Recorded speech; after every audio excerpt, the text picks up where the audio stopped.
Okay, let's jump right into this explainer. Today, we're unpacking a truly mind-bending secret hidden inside an ancient Buddhist text, the Da-ji Du Lun. We're looking at the ultimate spiritual multiplier, basically how the perfection of wisdom, prajna paramita, can take our tiniest actions and amplify them into something absolutely massive. If you've ever felt like spiritual growth is just this impossibly long, frustrating grind, well, what we're covering today is totally going to change how you look at things. So look at this question. We usually have this preconceived notion, right? We think that to achieve real spiritual merit, you either need massive, untouchable wealth to give away to charity, or you've got to disappear into a cave and meditate in total isolation for decades. But what if that's completely wrong? What if there's actually a secret leverage, a mechanism you can literally activate right now that completely bypasses all those physical limitations? Part 1. Bodhisattva's Great Prajna Wisdom, or their operating system. Moving into Part 2, the supreme merit of sympathetic joy and the profound power of shifting your mindset.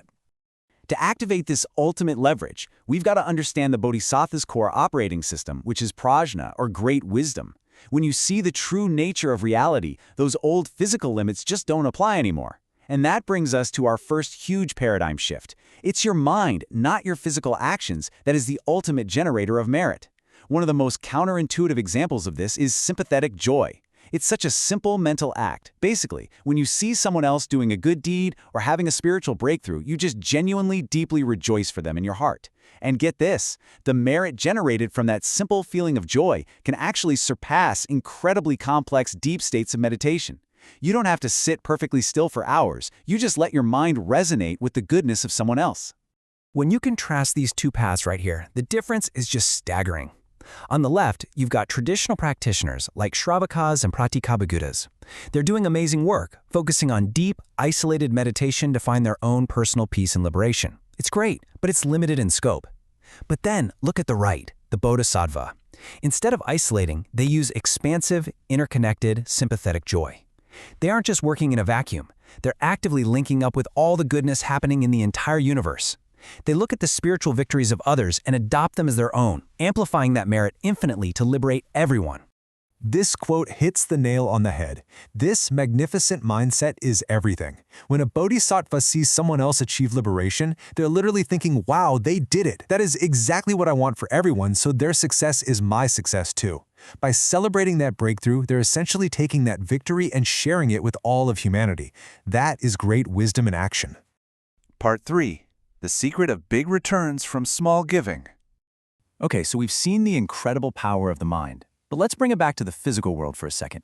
You might be wondering, what if I literally have nothing to give? Can I still build massive merit? Absolutely. The Da-ji Du Lun explains that bodhisattvas often give very little materially, sometimes just because they're genuinely poor in that lifetime. But more importantly, and this is crucial, they focus entirely on pure intention rather than the sheer quantity of stuff. They know that getting obsessed with accumulating massive wealth just so you can give it away later, well, that can lead to greed, distraction, or even unethical behavior. So they'd much rather give a tiny amount and keep their minds perfectly clear and pure. Seriously, just look at these examples from the scriptures. It's mind-blowing. Bakula Arhat in a past life offered a single medicinal fruit. Shronakudavimsa offered a simple room and a sheepskin for a monk to step on.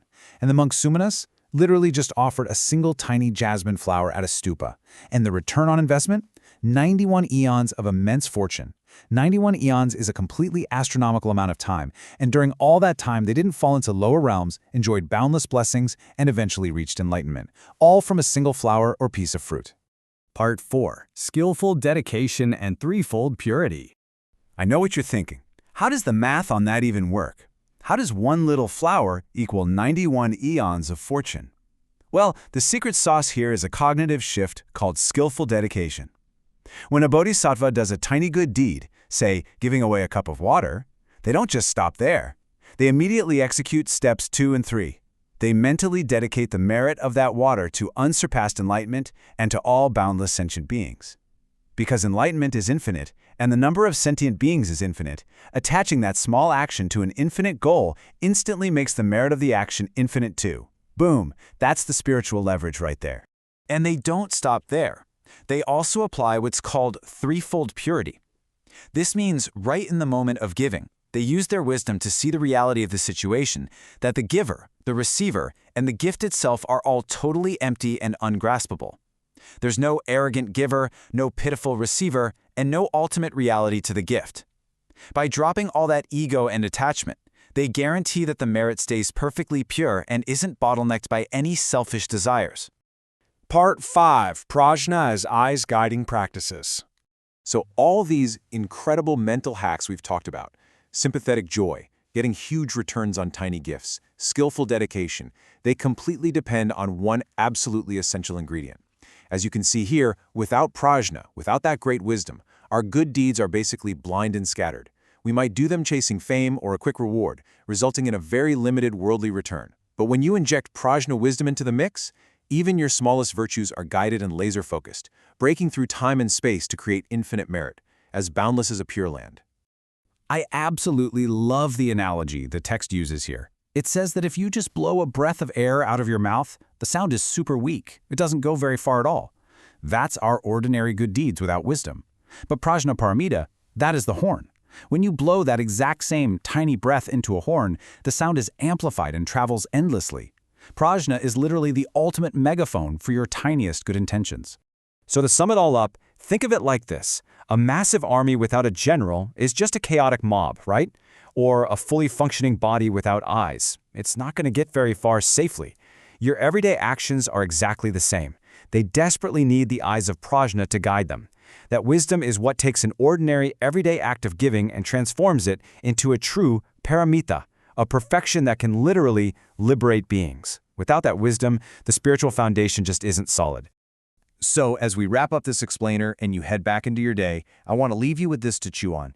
Now that you know your own mind is the ultimate multiplier and that applying great wisdom can turn the smallest act into an infinite miracle, how will you change the intention behind your next tiny action? Whether it's holding a door for someone, smiling at a stranger, or just genuinely feeling happy for a coworker's success, are you ready to pick up your horn? Thanks so much for joining me today, and I'll catch you in the next one.